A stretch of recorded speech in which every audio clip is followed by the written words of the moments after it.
semua. Oke. Hmm.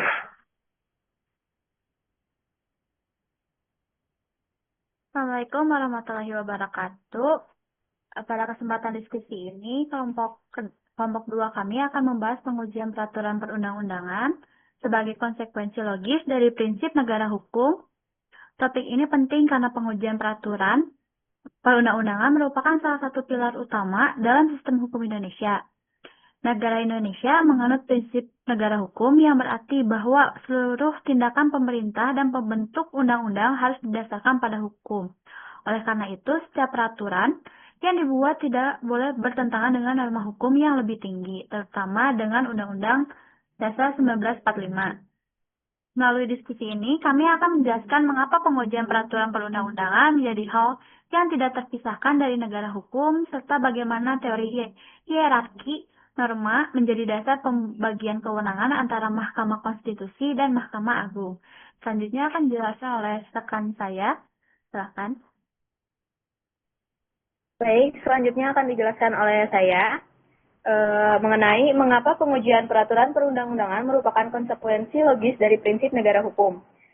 Pengujian peraturan perundang-undangan merupakan konsekuensi logis dari prinsip negara hukum karena berfungsi sebagai alat kontrol terhadap kekuasaan negara.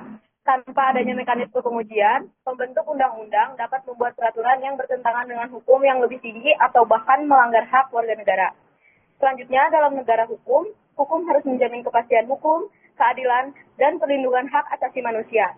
Pengujian peraturan perundang-undangan memungkinkan masyarakat untuk menggugat peraturan yang dianggap merugikan atau inkonstitusional.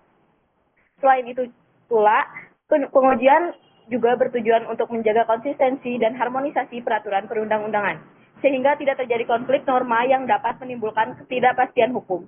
Dengan demikian, pengujian peraturan perundang-undangan merupakan mekanisme penting untuk mewujudkan supremasi hukum dalam praktik ketatanegaraan. Selanjutnya akan dijelaskan oleh rekan saya.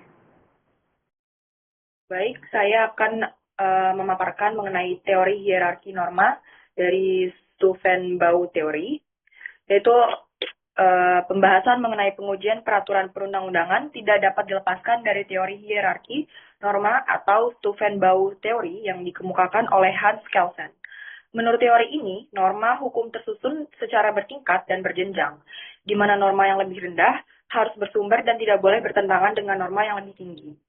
Dalam sistem hukum Indonesia, Undang-Undang Dasar 1945 menempati posisi sebagai norma hukum tertinggi. Di bawahnya terdapat undang-undang dan peraturan perundang-undangan lainnya. Oleh karena itu, apabila suatu peraturan bertentangan dengan norma yang lebih tinggi, maka peraturan tersebut dapat dinyatakan tidak berlaku. Teori Steuvenbauer ini menjadi dasar filosofis bagi adanya mekanisme pengujian peraturan perundang-undangan, karena tanpa pengujian, hierarki norma hanya dapat bersifat teoritis dan tidak memiliki daya kerja dalam praktik hukum.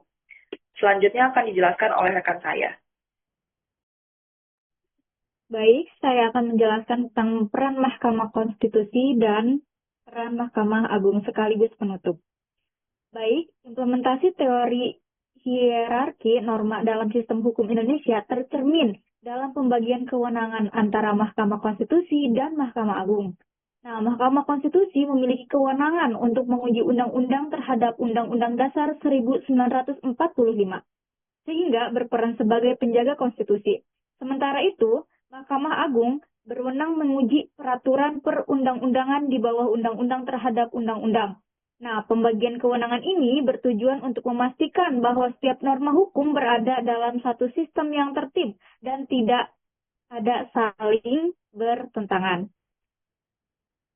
Oke, dapat disimpulkan bahwa pengujian peraturan perundang-undangan ini merupakan instrumen penting dalam negara hukum untuk menjaga supremasi konstitusi, membatasi kekuasaan, dan melindungi hak-hak warga negara.